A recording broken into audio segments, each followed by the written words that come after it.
Robert. Yo, what's shaking AC? All right, we are back for episode 3. Those are drums. Not going to try to reach for them this time. We're back for episode 3 of our special rants for franchisees. Ang and Rob Rants for franchisees. Again, we realized we were like, you know what? We're leaving out a big category in the franchise space, and we wanted to offer some tips and things that we've learned having been small business owners at one point ourselves, and things that we hear and learn in our weekly roundtables and things that we do in the franchise community, and really want to help franchisees get through their challenges. Yeah, and today we are going to be talking about the most cliche term in business. Which is? Culture. Yeah. Well, you just spoiled the surprise. But anyway, sorry. I'm kidding. No, it's fine. So we're going to be talking today about retaining A players. And when we were thinking about what we want to talk about, we were realizing there's kind of a few parts to this. So today is part 1 on retaining A players. And that is culture. Yeah. So everyone's like, culture. Enough of this culture. But you know what? It's real. And it's when I critical.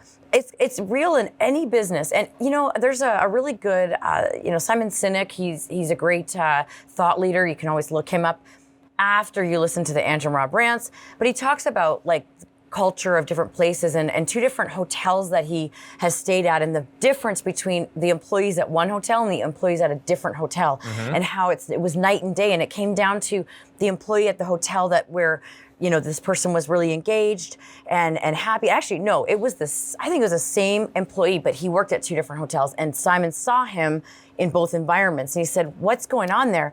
And at the one hotel, he was like, we get treated right. They listen to us. It's a culture thing.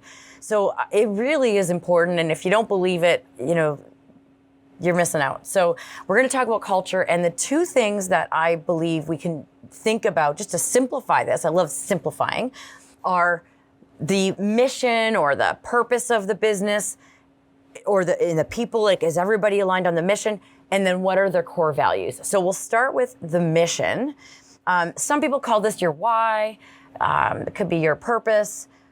And it could be, it doesn't necessarily need to be like the service that you provide, but how you make people feel. So for us, I'll use M&M, just that's where I have the most experience in a small business. And so we actually had a mission statement that said to create a friendly food shopping experience that makes our customers say, I'll be back. Okay, so that's really interesting, because it's been a while since you've been involved with your family business, and you still remember the mission. Yeah. So anyone out there, ask yourself, what is the mission of your company? If you can't remember it, or if you can't articulate it, then there's no way you're conveying that in your day-to-day actions with your staff and with your customers and all that sort of stuff. And if you're not conveying it, you're not doing the only thing that a leader really can do. A leader only has one ability, and that is to alter the environment that their employees work in. They may have authority, but that's not necessarily leadership. Leadership is altering the environment and creating a place that fosters joy and fulfillment and inspires people to do remarkable things. And if you don't have a mission that represents that, and you aren't living it out day to day, those A players, they know what they're worth. They're going to go find a place that does do that. Yeah, and just to be clear, it doesn't have to be a big, long statement like that. Those are kind of old school, that long mission statement I just said. Yep. But really, at the heart of it was to make the customer want to come back. And that was our mission. We wanted them to have a good experience. And we actually, that was our what set us apart from grocery stores and all the different, like, we were not a grocery store, but we competed with Costco and grocery stores, and it set us apart that we could offer good service. But at the same time, we could feel it, and I'm sure many people that deal with customers, whether you're in carpet cleaning or VR, there's this feeling of making people happy and feel good. And actually, well, what is your mission statement? To bring immersive technology to the masses. To the masses. So it's not specifically VR, it's immersive technology, and it's making it accessible to all sorts of people, regardless how much money you have, what sort of far out lands you live in, you know, And I've heard- way up north or something. Yeah, and I've heard you say that, you know, you want it to make a good impact. And of course, at Control V, it's about having fun and a good experience and being happy. But also, you can bring it into seniors' homes. I know I've seen a clip of you guys doing that on the news where you brought into a senior home, and now seniors who normally don't get to do exciting things. Or wear a swimsuit. Right, they can't wear a swimsuit. Maybe they can, but they have this, you know, Control V, this VR headset, and they're swimming with dolphins, and they're doing things they could never do. So it's improving their health and their mental health. Absolutely. Yeah, and their movement and all that. So anyway, that's your mission, and you guys are clear on that. And when everybody understands what the mission is, and works, okay, that's what we're working towards. Yep. That's what we mean about mission. Yeah. Let's move on to core values. Yes, core values. Super important, because core values is how you act or what you do to deploy your mission, right? Yeah. And if you aren't I put my hand up like in school. I thought you wanted a high five. No, I put my hand up. I want to say something. Okay, go ahead. So, because this is actually one of my favorite things. Okay, so my beef with core values, no pun intended, the beef, you know, whatever. But if that went over anybody's head, it's because M&M Food Market was M&M meat shops back in the day. But my beef with core values is that people think that they need to sound good. And the thing is, how to figure out your core values is you step back and you go, what are some things that really matter to us so much that they're non-negotiable and that contribute to our success? So, for example, at AC Inc., we have a core value of we get more done when we're having fun.